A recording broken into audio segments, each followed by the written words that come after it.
the month is over. So that means I gotta give y'all a recap of all the books that I read in November. We read 8 books. The 8th book I'm still reading, but we're still counting it in November because when I'm recording this, it's not when this is being posted, and I still have time. But I'm pretty sure it's a 5-star read. I got my handy dandy star ratings. This right here, we gonna talk about it. Actually, let's talk about that one first just to get it out the way. That is Butt Naked and Hennessy by Annie B. This was a novella, and this was one of the reasons why I have a hard time with novellas, because baby, I don't know what was going on. Hold on, let me see how many pages that book was.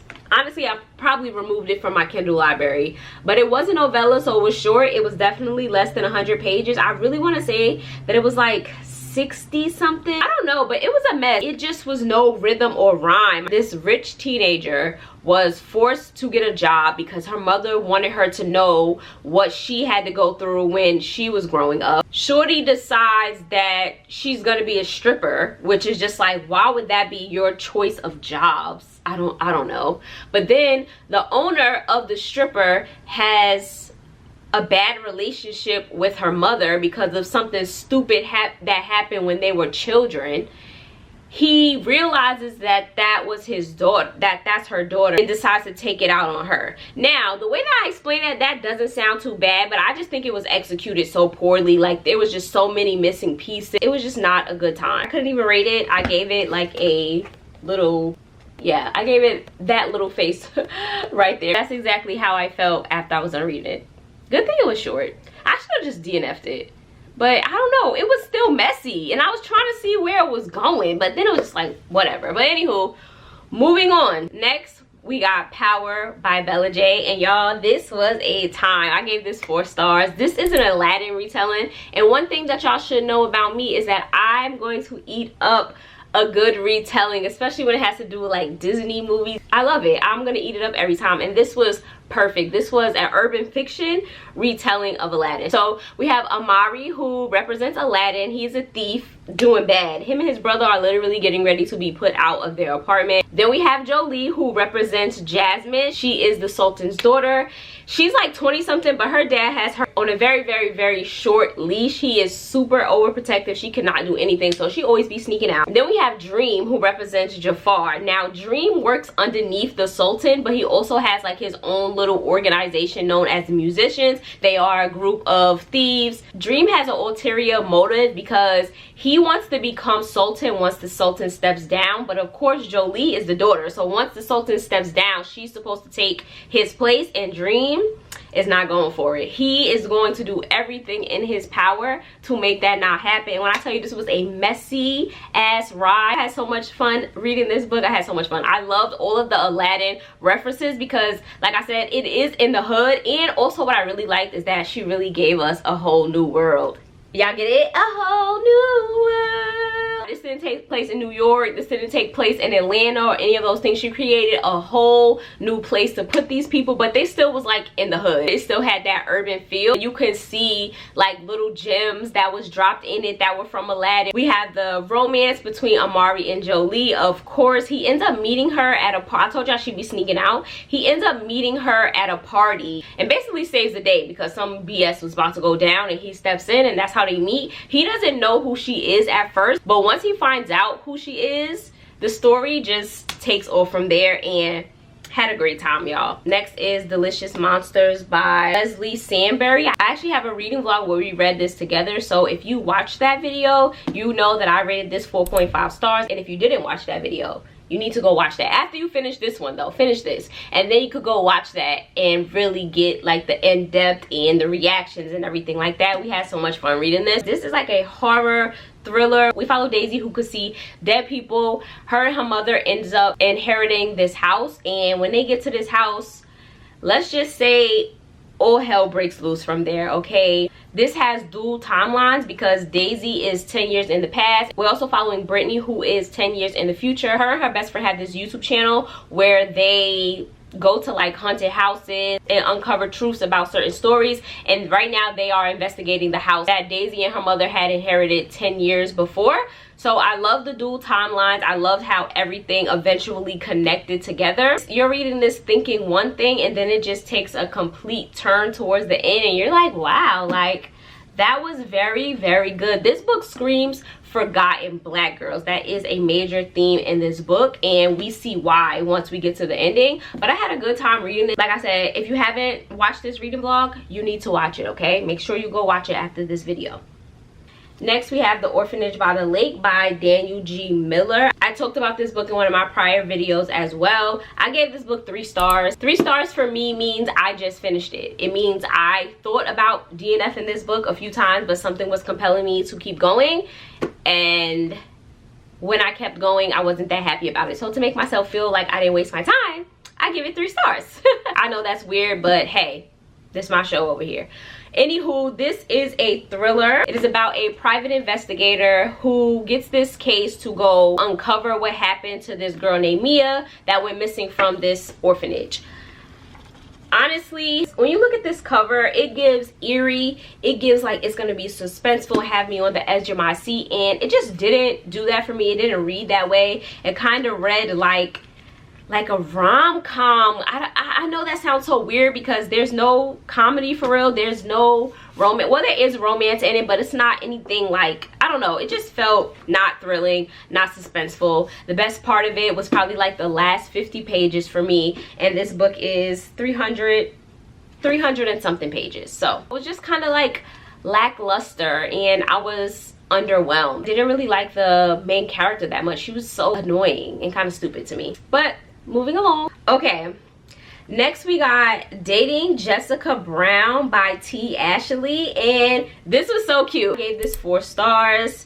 This has so much magical realism in it, and I love being set in the real world, but there's these whimsical and magical things happening. I absolutely love that. This was so cute. It's about a writer who realizes when she writes things down or speak things into the universe, they start to come true. Of course, she's super freaked out about this at first, but then eventually she starts to kind of like grasp the concept, and you know, kind of playing with fire a little bit, and things not going the way that she think they should go. She's not speaking with clear intention, so certain things is going to mess. We love the characters. Her best friend was so funny. Jessica likes women, so we get those vibes. It was just such a fun, cute, whimsical read. I will say that some parts was beginning to feel a little repetitive, like she would do something and then she would freak out about it, and then we'd be going through the same process again. But all in all, I still had a good time with this one.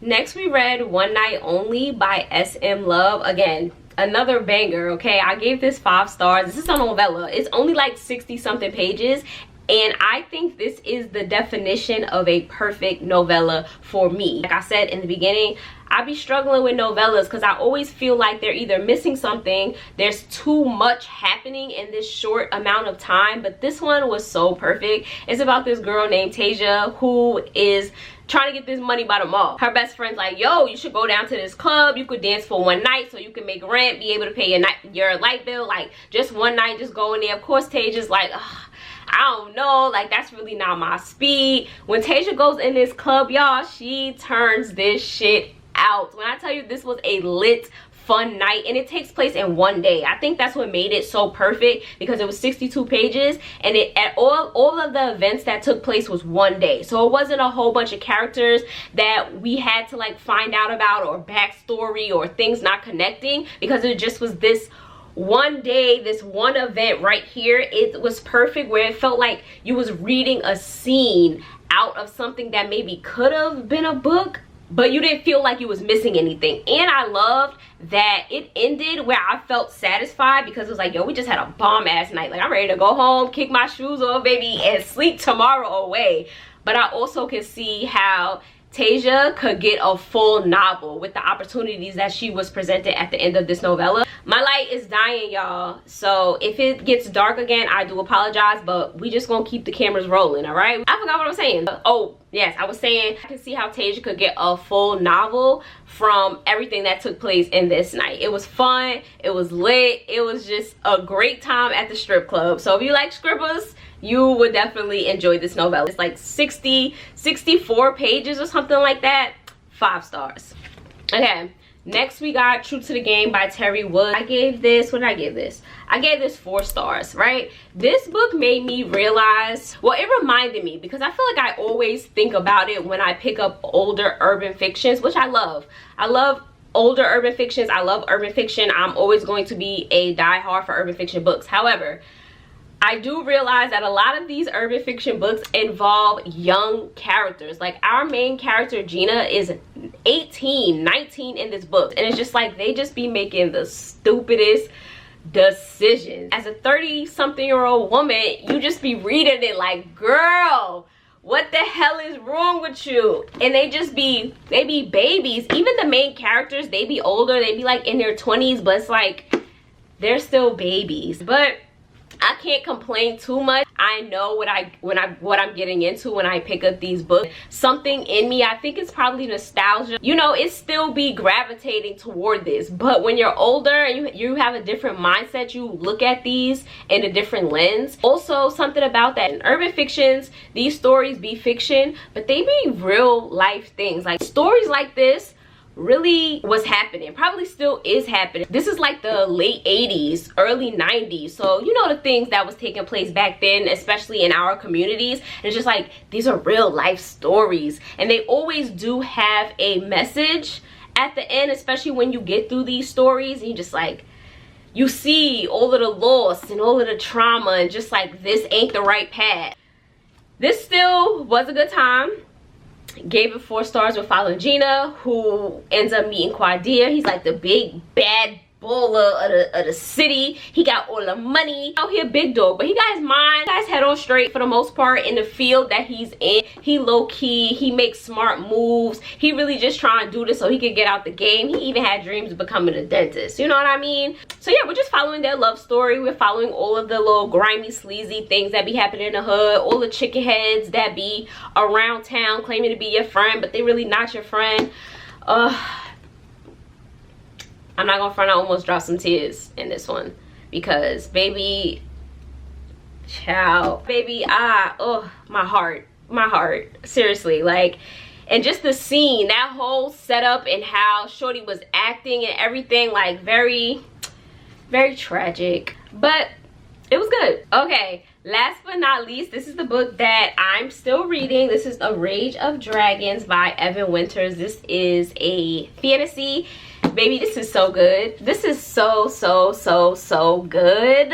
I know that it's gonna be 5 stars. I'm telling y'all right now that it's gonna be 5 stars. That's why I'm putting it in this wrap up. I'm gonna finish it before this month is over, but I wanted to record this video to get it out.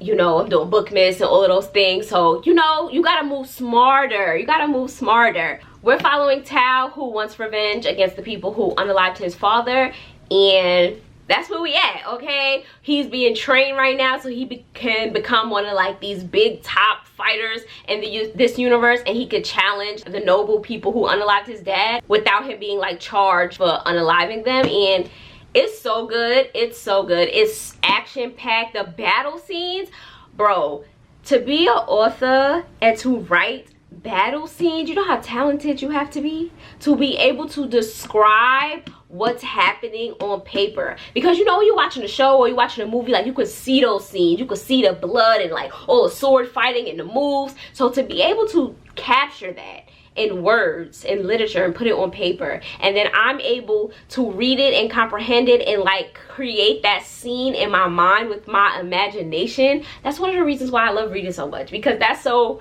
fire to me. Like, that is absolutely amazing.